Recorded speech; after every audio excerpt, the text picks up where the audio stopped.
에베소서 2장 11절에서 12절 말씀입니다. 에베소서 2장 11절에서 12절 말씀입니다. 네.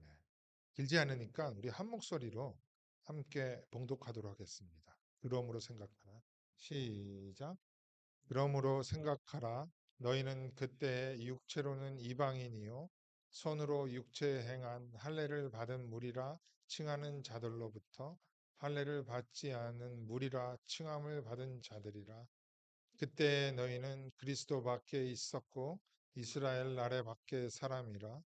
약속의 언약들에 대하여는 외인이요 세상에서 소망이 없고 하나님도 없는 자이더니. 지난주에는 우리 에베소서 2장 3절에 나오는 하나님의 진노를 성경적인 의의 관점에서 좀 살펴보았죠. 의에 반하는 불의에 대한 하나님의 진노를 누그러뜨리는 화목제물 대심에 대해서도 또한 살펴보았는데요. 이 시대의 신학계와 교계는 예수 그리스도의 화목제물 대심에 대해서 더 이상 이해하고 또 이야기하려고 하지를 않는 경향이 짙어지고 있습니다. 이것은 인간의 본질적인 문제를 폭로하기 싫어하는 경향 때문인데요. 하나님을 완전히 떠난 자로서 불의하여서 하나님 앞에 의롭다 하심을 받을 길이 전혀 없다는 인간의 전적 타락을 거부하려는 움직임 때문에 그런 것입니다. 세상이 아니라 신학계와 교회 안에서 그렇다는 거예요.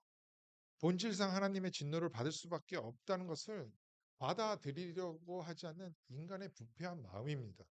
그러다 보니 인간이 받을 진노를 예수께서 대신 받아 하나님의 진노를 누구르떠리셨다는 예수 그리스도의 화목제물 대심, 대속제물 대심에 대해서 말하지 않는 거예요. 그래 그 대신 그냥 우리를 사랑하여 주셔서 죽으셨다는 것입니다. 그걸로 끝나는 것입니다.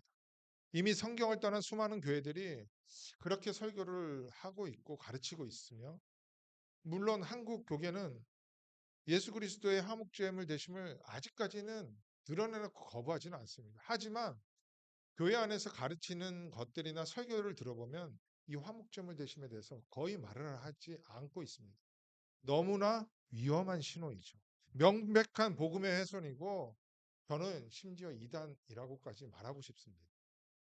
그렇기 때문에 지난주에는 로마서 1장에서 3장의 구조와 내용을 살펴보면서 하나님의 의와 인간의 불의, 그리고 인간의 불의에 대한 하나님의 진노를 누그러뜨리는 화목 제물에 대해서 살펴본 것이었습니다. 오늘은 다시 에베소서로 돌아와서 2장 11절부터 살펴보겠습니다. 에베소서 2장 11절에서 22절까지는 에베소서 1장에서 그리스도인의 연합에 대해서 설교할 때 제가 마지막에 특별한 설명 없이 쭉 읽어드린 내용입니다. 11절에서 22절에 이르는 문장의 구조는요, 에베소서 2장 1절에서 10절의 구조와 로마서 1장부터 13장에 이르는 구조와 똑같습니다.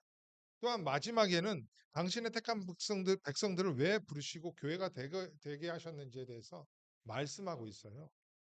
이 문장의 세 구조는 이렇습니다. 11절부터 13절까지고 또 14절에서 18절, 19절에서 22절까지입니다. 첫 부분인 에베소서 2장 11절을 보면 그러므로 생각하라라고 시작을 합니다. 그러나 영어 성경을 보면요, therefore remember라고 되어 있죠. 그러니까 기억하라는 거예요. 생각한다기보다는. 원어도 똑같습니다. 기억하라입니다.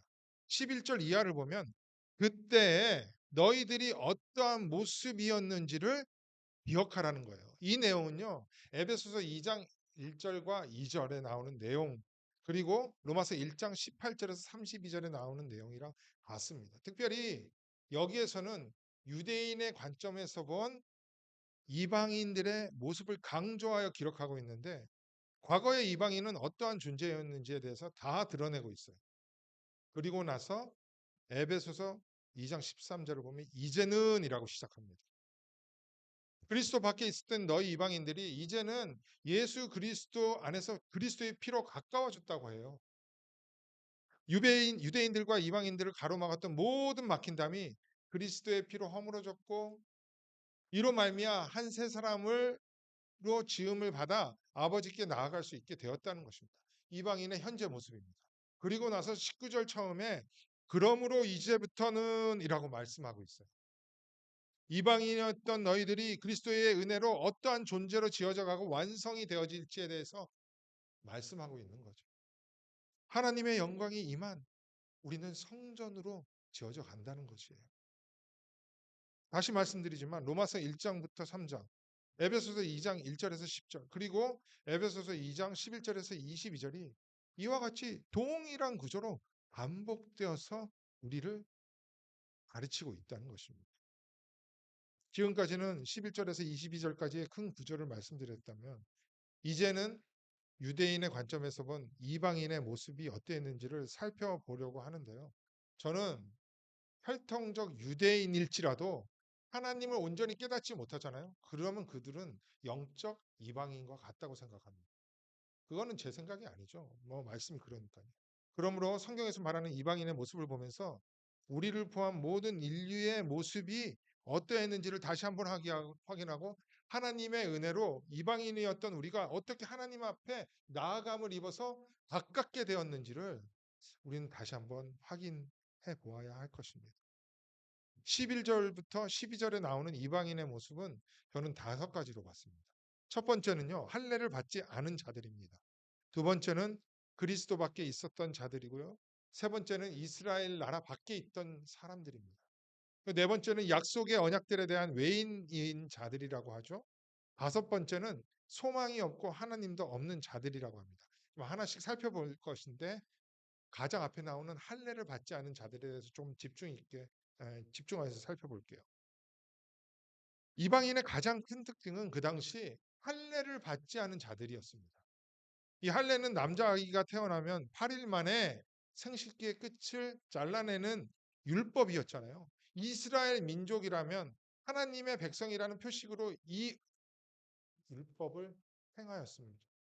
여기 계시는 분들은 다 정확히 1년 반 전에 할례라는 것에 대해서 성경 공부를 했습니다. 1시간, 2시간에 걸쳐서 했는데 좀 시간이 되어서 좀 빠르게 정리를 해드릴게요. 아브라함이 하나님의 말씀 언약을 믿지 못하고 하가를 첩을 얻어서 이스마엘을 86세에 낳았습니다. 그리고 나서 창세기 17장 1절에서 이렇게 말씀을 하세요. 그러니까 86세 이스마엘을 낳고 한동안 하나님께서 아브라함에게 안 나타나세요. 아브라함이 99세 때, 그러니까 13년 동안 하나님이 아브라함에게 나타나지 않으셨다가 아브라함이 99세 때, 즉 한 인간이 완전히 무기력해진 시기라고 생각하면 돼요. 힘이 전혀 없는 그때 아브라함에게 나타나서 이렇게 말해요. 나는 전능한 하나님이야 라고 말씀을 하십니다. 하나님이 스스로 나는 전능한 하나님이라고 한 표현이 여기에 처음 나와요.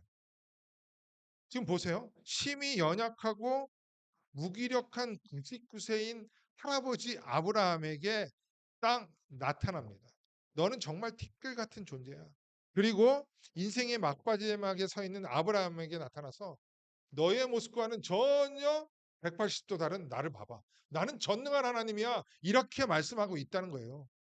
그리고 나서 인간적으로 무기력한 아브라함에게 아무것도 할 수 없는 아브라함에게 어떻게 하라고 하냐면 너는 내 앞에서 행하여 완전하라고 합니다. 이 완전하다는 말은 우리말로 완전하게 행하라 이런 말이라기보다는 원래 이 제물에 쓰였는데요. 제물이 하나님께 드리기에 흠없고 완벽한 동물을 가리키는데 사용했습니다. 그래서 영어를 보면 blameless예요. 그러니까 흠이 없다는 거죠. 이게 완전하다는 말로 참 의역이 많이 된 거예요. 그러니까 이런 의미예요.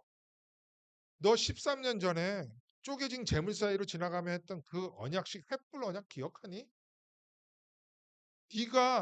내가 너에게 반복하여 선포한 창세기 12장 1절에서 3절의 그 언약 너가 지키는 것이 아니라 내가 다 지킬 거라고 했잖아. 그러면서 그 언약식을 해갔잖아. 그런데 왜 너 그거 믿지 못하고 너의 것을 내놓아? 그러니까 여러분 이 언약의 의미를 정확히 알지 못하면요, 우리는 하나님의 말씀을 인간적으로 해석하고 인간적으로 받아들일 수밖에 없어요. 그래서 언약에 대해서 좀 알아야 됩니다. 그때 하나님께서 이렇게 하신 말씀은, 다시 말씀드리면 이런 의미가 있는 거예요. 내가 한 언약을 진득하게 믿으며 기다리지 못하고 왜 인간적인 욕심, 인간의 힘을 사용하여서 왜 이스마엘을 내놓냐는 거예요. 그거 우리 사이에 세운 언약에 흠이 있게 한 행동이라고 말씀하고 있는 것입니다. 이제 그런 거 하지 말고 나 전능한 여호와가 홀로 행하신다는 그 약속 제발 먼저 믿어. 그래서 우리의 언약이 흠이 없게 만들어 언약을 믿어라고 말씀하는 것입니다. 마치 홍해 앞에선 이스라엘 백성에게 너희는 가만히 있어 내가 너희의 여호와 하나님 됨을 알지어다라고 말씀하시는 것과 똑같습니다. 이게 너는 내 앞에서 행하여 완전하라는 의미예요. 인간적인 행동 내놓지 말라는 것입니다. 그런데 이거 거의 반대로 받아들입니다. 완전하게 행하라고 했으니까 내가 열심히 해서 하나님 앞에 흠이 없게 행해서 하나님께 드리려고 한다는 거예요. 그리고 나의 그러한 믿음의 행보가 다른 사람과 비교하여서 볼 때 괜찮은 것 같으니까 그게 자기의 의의가 되어서 하나님 앞에 나아간다는 거예요. 하나님의 말씀을 완전 정반대로 받아들이고 있는 것입니다. 그러나 오늘 말씀에서는 믿음이라는 것을 앞세워 무엇을 결단하기 이전에 하나님의 약속을 온전히 믿으라고 말씀하는 거예요. 그 하나님의 말씀에 대한 신뢰, 믿음을 보이라는 것입니다. 그리고 나서 창세기 17장 2절에서 8절까지 창세기 12장 1절에서 3절의 그 언약을 다시 자세히 말씀을 하세요. 네, 집에 가서 꼭 읽어보시기 바랍니다. 그렇게 하신 후 창세기 19장 9절에서 하나님이 아브라함에게 명령을 하십니다. 이거 한번 같이 읽어볼까요? 시작. 하나님이 또 아브라함에게 이르시되 그런즉 너는 내 언약을 지키고 내 후손도 대대로 지키라 라고 말씀을 하십니다. 쉽게 말하면 언약 안에 들어가기 위해서, 하나님 나라에 들어가기 위해서 믿음의 언약을 지키라는 거예요. 그리고 나서 17장 10절에서 11절과 같이 말씀을 하세요. 너희 중 남자는 다 할례를 받으라. 여기에 나오죠, 할례가. 이것이 나와 너희와 너희 후손 사이에 지킬 나의 언약이라. 너희는 포피를 베어라. 이것이 나와 너희 사이에 언약의 표징이니라. 그러니까 우리가 지켜야 할 언약은요, 할례라는 것입니다. 할례 받는 것. 그렇다면 할례의 의미가 무엇일까요? 이게 무엇이기에 언약의 표식 상징이 되어 왜 내 몸에 새겨야 합니까? 이 할례라는 뜻을 보면은요, 잘라내는 것, 쪼개는 것, 자들다라는 단어와 비슷합니다. 할례라는 뜻은 잘라내는 것을 말하죠. 여러분들 어느 정도 알고 계실 거예요. 창세기 15장을 보면 횃불 언약이 나오는데 그때 재물을 쪼개는 장면 여러분 기억나시나요? 창세기 15장 10절을 볼게요. 아브라함이 그 모든 것을 가져다가 그 중간을 쪼개고, 반복됩니다. 기억나실 거예요, 이 말씀. 쪼갠 것을 마주 대하여 놓고 그새는 쪼개지 아니하였으며, 이 반복되고 있는 쪼개다라는 히브리어는 바타르입니다. 쪼개다라는 동사예요. 그리고 나서 창세기 15장 18절을 볼게요. 그날에 여호와께서 아브라함에게 더불어 언약을 세웠다고 하는데 이 언약이라는 단어가 베리트라는 단어를 사용합니다. 여러분 천승 이사님은 기억을 하시면 좋을 것 같고 다른 분들은 기억 안 하셔도 돼요. 예, 이 어근이 같은 거예요. 베리트라는 언약과 쪼개다라는 바타르는 어근이 똑같은 단어예요. 그런데 이와 유사한 의미가 자르다, 쪼개라는 뜻의 할례인 거예요.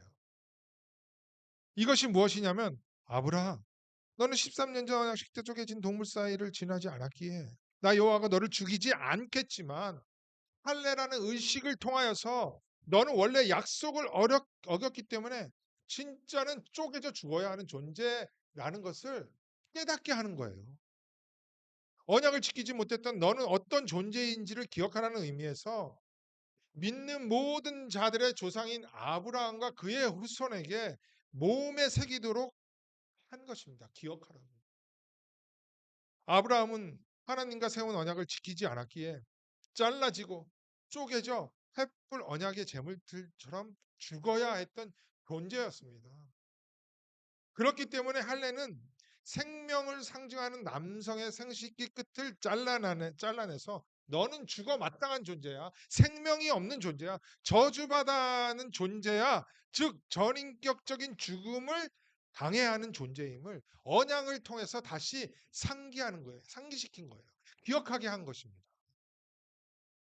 할례의 이러한 의미를 잘 아는 하나님의 백성이라면 자신들이 할례 받는 민족이라고 하나님 앞에 자랑하고 다른 민족에게 자랑할 수 없었을 것입니다.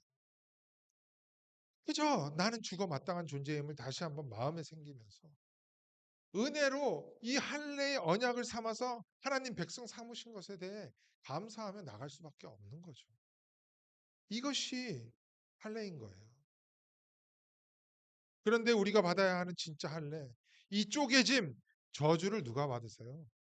예수 그리스도께서 십자가에서 할례를 받으십니다. 이 말씀도 기억하실 겁니다. 골로새서 2장 11절에서 12절 말씀입니다. 이거는 같이 읽을까요? 시작. 또 그 안에서 너희가 손으로 하지 아니한 할례를 받았으니 곧 육의 몸을 벗는 것이요 그리스도의 할례니라. 너희가 세로로 그리스도와 함께 장사되고 죽은 자들 가운데서 그를 일으키신 하나님의 역사를 믿음으로 말미암아 그 안에서 함께 일으키심을 받았느니라. 내 몸에 새겨진 육신의 할례를 매일매일 확인하면서 그리스도의 할례를 기억하고 새롭게 은혜로 매일 그리스도와 함께 죄에 대해서 죽고 그리스도 안에서 의에 대해서 다시 부활하는 그런 삶을 살아가는 자들이 하나님의 백성이라는 거예요. 이것이 할례의 의미입니다. 하나님의 백성인 하나님 백성인 마음에 할례를 받은 자들의 믿음 생활인 것입니다. 그런데 아까 골로새서에서는 너희들이 손으로 행하지 아니했다고 그러는데 오늘 본문 중간을 보면요. 손으로 육체 행한 할례라는 표현을 해요. 요걸 비교해야 됩니다. 근데 그 할례를 받은 무리라 칭하는 자들로부터 다소 정말 평범하지 않은 표현을 하고 있잖아요. 이 자세히 봐야 한다는 겁니다. 손으로 행했다는 것은 인간의 전통이나 형식을 따라했다는 것이고 육체 행했다는 것은 육신, 즉 옛몸, 나의 겉으로 드러난 인간의 몸에 형식적으로 했다는 거예요. 즉 할례를 받은 유대인들 역시 진정한 할례자가 아니라는 것입니다. 로마서 2장 28절에서 29절 보세요. 이게 좀 어려운 단어들이 나옵니다. 무릇 표면적 유대인이 유대인이 아니요 표면적 육신의 할례가 아니니라. 이 표면이라는 것은 겉으로 드러난 걸 말하고요. 오직 이면적 유대인이 유대인이며 할례는 마음에 알지니 즉 겉으로 드러나지 않은 이면 그 마음속에 한 것이 진짜 할례라는 거예요. 영에 있고 율법 조문에 있지 아니한 것이라 그 칭찬이 사람에게서 난 것이 아니요 다만 하나님에게서니라. 그런 표면적 유대인들로부터 에베소 이방인들이 무할례자라고 취급을 받았으니 얼마나 얼토당토 안 했겠어요. 말이 안 되는 거죠. 그러나 이방인들은 표면적 할례자들로부터 무할례자 취급을 받는 것조차 무엇인지 깨닫지를 못했어요. 할례가 무엇인지 몰랐기 때문에. 비참함은 여기에 있었던 거예요. 그렇게 비참한 자들이 너희 이방인 아니냐라고 지금 말하는 겁니다. 11절의 의미가 바로 이거예요. 그리고 나서 11절에 나오는 이방인의 의미인 그리스도 밖에 있었다는 말과 이스라엘 나라 밖에 있었다는 말을 함께 생각해 보도록 할게요. 구약 시대에는 오직 이스라엘의 혈통으로만 태어나야만 하나님의 백성이 되었어요. 너무나 당연한 이야기지만 이스라엘 백성은 하나님의 택함을 받은 백성으로 하나님께 주신 율법을 가지고 있었고 그 율법 아래에서 정치, 경제, 생활, 문화가 모두 운영되었던 국가였습니다. 이러한 이스라엘의 모든 생활과 역사를 기록한 글이 구약이었잖아요. 그런데 이 구약이 예수를 상징하는 것이라고 누누이 말씀하고 있죠. 다시 한번 확인해 볼게요. 누가복음 24장 27절입니다. 이에 모세와 모든 선지자의 글로 시작하여 모든 성경에 쓴 바 자기에 관한 것을 자세히 설명하였다고 하죠. 그러니까 모세오경, 선지자들이 쓴 그 구약 성경, 선지서, 역사서, 그리고 모든 구약은 자기에 관한 것, 예수 그리스도에 관한 것이라고 예수님이 밝히세요. 골로새서 2장 16절에서 17절입니다. 그러므로 먹고 마시는 것과 절기나 초하루나 안식일, 이거 율법이잖아요. 이 율법이요, 이스라엘 백성의 생활과 밀접하게 연관이 있었죠. 그 율법대로 살아나갔으니까요. 그런데 이러한 것들을 이유로 누구든지 너희를 비판하지 못하게 하라. 이것들은 장래일의 그림자였습니다. 예표였다는 거예요. 그리고 몸은 뭐라고요? 그 실체는 예수였다는 것입니다. 역시 율법도 그리스도를 희미하게 보여주는 그림자였습니다. 여러 번 반복하여 말씀드리고 있죠. 이것을 이제는 기억을 꼭 하시기를 바랍니다. 이와 같이 구약의 시대에는 하나님의 말씀과 율법이 이스라엘 백성에게만 주어졌기 때문에 이스라엘 나라 밖에 있었던 이방인들은 예수 그리스도를 상징했던 율법과 구약의 말씀을 몰랐기 때문에 그리스도 밖에 있었던 것이라고 하는 거예요. 그냥 그리스도 밖에 있었겠지, 이게 아니라 이런 이유 때문에 이런 말씀을 하고 있다는 것입니다. 그리스도 밖에 있었다는 것은 하나님 나라의 백성이 아니기 때문에 하나님 나라와는 상관이 없는 구원받지 못한 자라는 의미입니다. 우리가 에베소서 1장에서 살펴보았듯이 그리스도 안에서 구속의 역사가 이루어지고 있잖아요. 그리스도 안에서 하늘의 신령한 복을 받았고, 그리스도 안에서 하나님 아버지로부터 택함을 받았고, 예정하심을 받았고, 그리스도 안에서 거룩하고 흠이 없게 되었고, 그리스도 안에서 속량 제사함을 받았고, 그리스도 안에서 진리의 말씀을 받고 믿음이 생기는 것이고, 성령의 인치심을 받고, 이 땅에서 그리스도 안에서 우리는 믿음을 행사하면서 사랑 가운데 살아간다고 하고 있잖아요. 그러니까 그리스도 아니고서는 우리의 존재를 말할 수가 없는 거예요. 한마디로 그리스도 밖이라는 말은 그리스도 안에서 누리는 이 모든 하늘의 신령한 것들 하나도 없다는 것입니다. 그것이 이방인의 현실이었습니다. 또한 12월 중간 이하를 보면 약속한 언약들에 대하여는 외인이라고 합니다. 이 아웃사이더예요. 하나님의 백성, 하늘의 시민권을 가진 자들을 언약 백성이라고 해요. 이거 너무나 중요한 개념입니다. 구약이라는 말은 옛 언약이고 신약이라는 말은 새 언약이라는 거잖아요. 그러니까 하나님의 백성들은 하나님의 말씀인 언약을 따르는 자들인데 그 언약을 떠나서는 존재할 수 없다는 말과 같아요. 히브리서 6장 17절에서 20절입니다. 제가 읽어드릴게요. 하나님의 약속, 이건 언약입니다. 기업으로 받은 자들에게, 이 기업이라는 단어를 좀 유산이라 좀 바꿨으면 좋겠어요. 좀 어려운 단어 같아요. 유산으로 받은 자들에게는, 즉 언약 백성에게는 그 뜻이 변하지 아니함을 충분히 나타내시려고 좀 맹세까지 하세요. 예, 하나님께서. 이는 하나님이 거짓말 하실 수 없는 이 두 가지 변하지 못할 사실. 이거는 언약과 성취입니다. 나중에 시간 되면 또 살펴보도록 할게요. 이 두 가지 사실은 언약과 성취한 것을 말하는 거예요. 그 사실로 말미암아 앞에 있는 소망을 얻으려고 피난처를 찾은 우리에게 큰 안위를 받게 하려 하십니다. 그러니까 하나님의 백성, 언약 백성은 변치 않는 하나님의 언약을 붙들어 천국의 소망을 가지고 미래를 바라보면서 예언을 믿으면서 살아가는 자들이라는 거예요. 우리가 이 소망을 가지고 있는 것은 영혼의 닷 같아서 이 닷이 딱 내려져 있으면 튼튼해서 흔들리지 아니하잖아요. 이게 우리의 믿음이라는 거예요. 너무나 견고해서 하나님 아버지의 아들이신 예수 그리스도가 갈라놓으신 휘장 안으로 들어가나니 그리로 앞서가신 예수 그리스도께서 멜기세덱, 멜라크세덱, 의의 왕의 반차를 따라 영원히 대제사장이 되어 우리를 위하여 들어가신 거예요.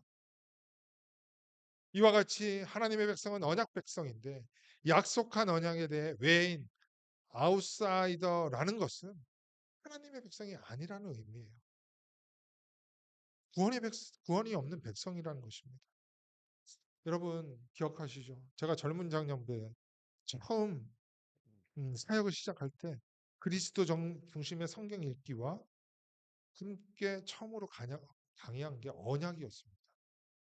언약의 비중을 두고 처음으로 강의한 이유는 제가 늦게나마 사역을 했지만 사역을 하는 10여 년 동안 깨달은 것이 우리가 하나님의 백성인 중에서도 언약 백성인데 언약에 대해서 아는 사람이 거의 없었습니다.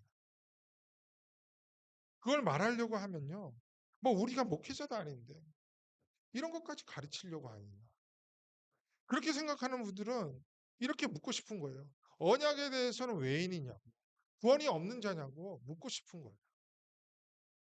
그리스도인이 어떻게 언약에 대해 모르면서도 알려고 하지도 않고 배우려고 하지 않습니까? 그렇다면 무늬만 그리스도일 가능성이 많은 거죠. 이렇게 된 가장 큰 이유는요. 안타깝게도 교회에서 언약을 가르치지 않았습니다. 너무나 오랫동안. 보세요. 40년, 50년 신앙생활했는데 언약이 무엇인지에 대해서 정확히 정의하고 있지도 못해요. 교회가 언약에 대해서 외면을 하고 있는 거예요. 그리고서는 세상에서 복 받는 법, 건강하게 사는 법, 잘 사는 법, 이런 것만 가르치고 있었습니다. 여러분, 제가 과거에 경험한 것들요. 사회간에 집회가 있었습니다.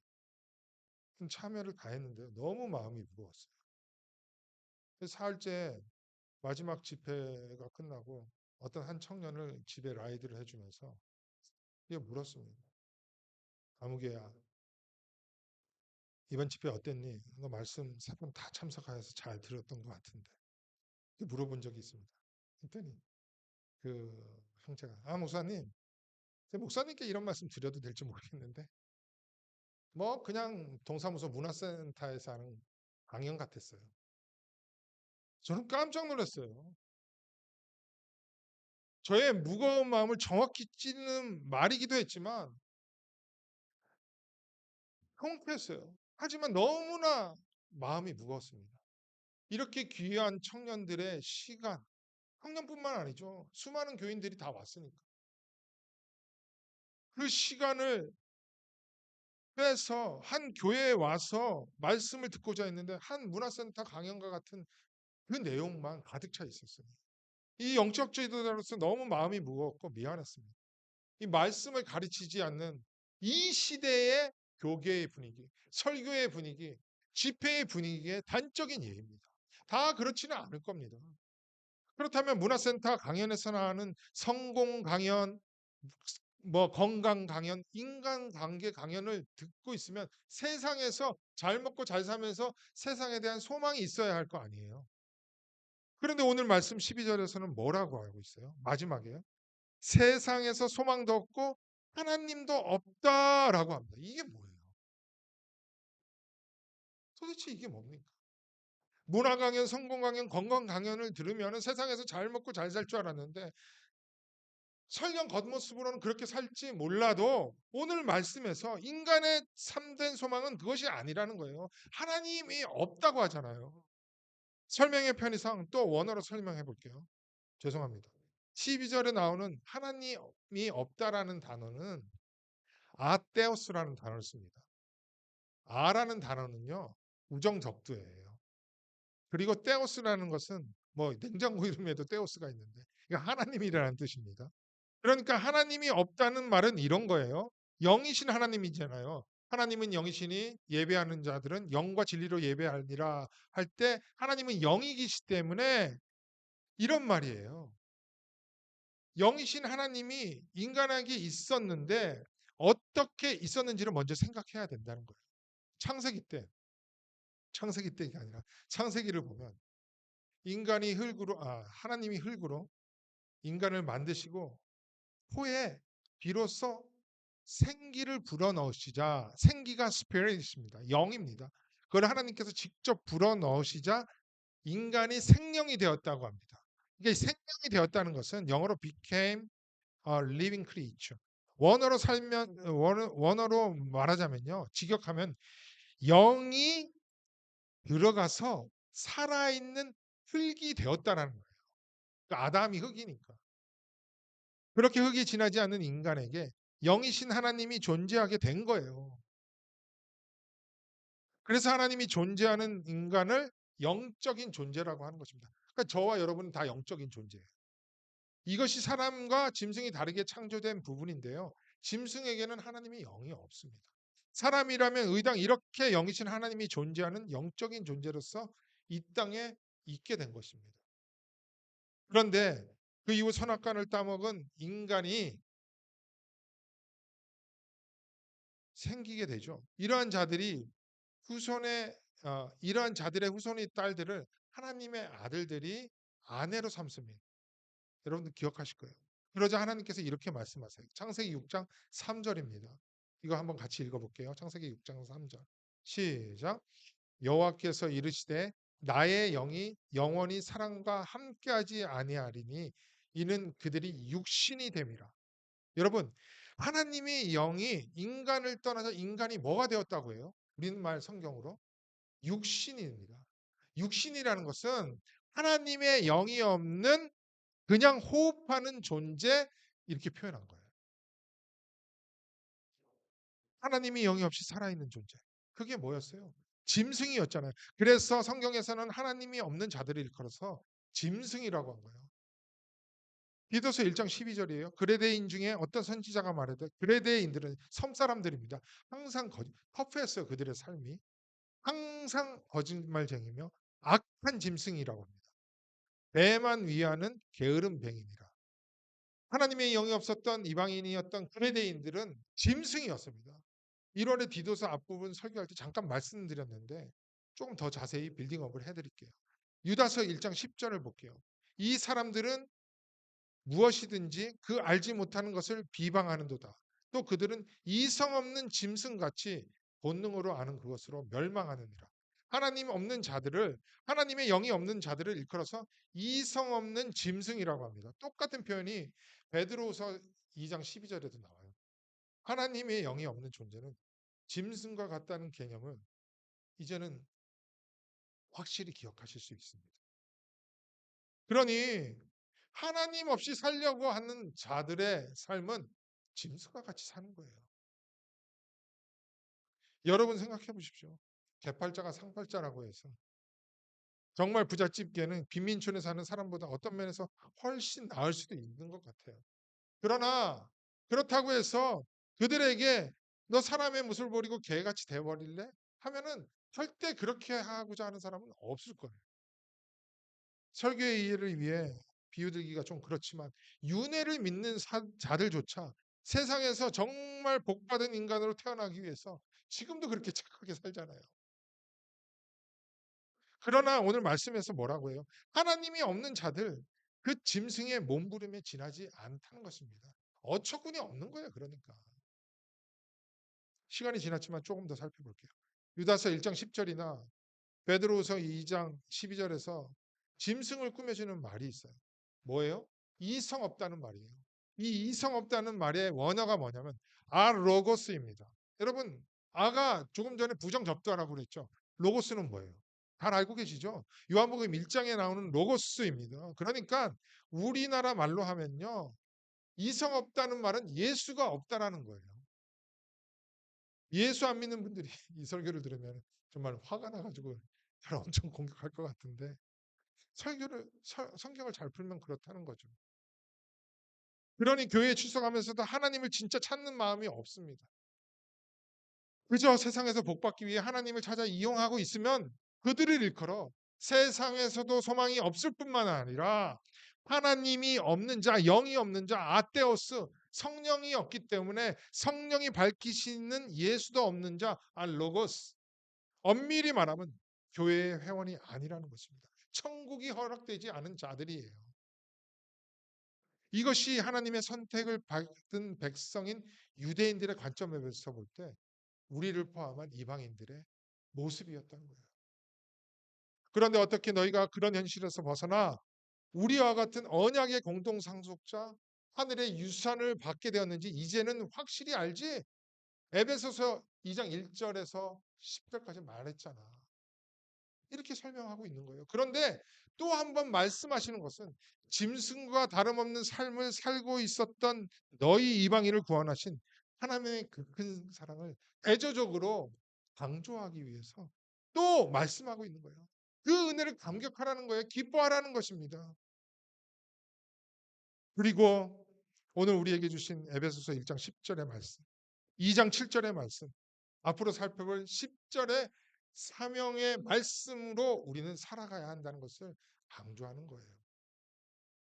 주님은 우리에게 있는 구원이 얼마나 큰지를 선물로 말씀하시기를, 인지시키기를 위해서 계속해서 이렇게 반복하고 있다는 것입니다. 그래서 은혜라고 하는 거예요. 오직 은혜로 구원을 받은 것입니다. 그런데 이러한 은혜를 뒤로하며 진수 없는 모습, 영이 없는 이방이었던 때를 그리하며 우리는 가끔 되돌아보고 있지 않습니까? 마치 광야길을 걸어가며 애굽에서 노예를 살면서 먹었던 파, 부추, 마늘 그거 기억하면서 그리워하고 다시 뒤를 돌아보는 출애굽 백성들과 같이 과거를 그리워하고 있지는 않습니다. 그러나 그럴 수 없습니다. 왜요? 13절이에요. 그러나 이제는 여기도 그러나가 생략되어 있네요. 그러나 이제는 전에 그때 그렇게 멀리 있었던 우리가 어떻게 되었다고 해요? 그리스도 예수 안에서 그리스도의 피로 가까워졌기 때문에 절대 뒤돌아보지도 말고 우리 앞에 있는 그 소망, 그리스도의 피로 가까워진 그 소망을 붙들고 오늘도 이 믿음의 삶을 걸어가야 한다는 것입니다. 13절부터는 다음 주에 계속해서 살펴보도록 할게요. 사랑하는 우리 그리스도 반석교회 성도 여러분, 우리 주님은 다시 말씀드리지만 우리의 이전의 모습을 왜 이렇게 반복하고 있는 것일까요? 그것은 우리에게 있는 구원의 은혜가, 그 구원의 영광이, 구원의 존귀함이, 구원의 권능이, 구원의 풍성함이, 구원의 충만이 얼마나 큰 선물인지를 다시 깨닫게 하기 위함인 거예요. 우리는 구원의 감격과 감사를 잊으며 살아가고 있지 않습니까? 그렇게 살아간 지가 너무 오래되지 않았나요? 구원이 어떤 것인지 묵상할 시간조차 너무나 세상의 일에 쫓겨서 오늘의 시간을 보내고 있지는 않습니다. 우리 유년주일학교 친구들에게 설교를 마치면서 종종 숙제를 내주기도 합니다. 오늘 4명 다 퍼펙트하게 다 해왔는데요. 여러분들에게 한 주간 숙제 아닌 숙제를 내드리려고 합니다. 우리의 영혼이 잠잠히 여호와를 묵상하는 시간을 확보하시기를 바랍니다. 여호와를 갈망하고 우리에게 있는 구원이 무엇인지를 시간을 내서 묵상해 보시기를 바랍니다. 그리하여 우리에게 있는 구원의 은혜와 감격과 영광과 존귀와 풍성함이 무엇인지를 깨닫고 감격하면서 감사하는 한 주간의 삶을 살아가는 우리 귀한 모든 그리스도 반석교회 성도님들이 되시기를 소망합니다. 이 시간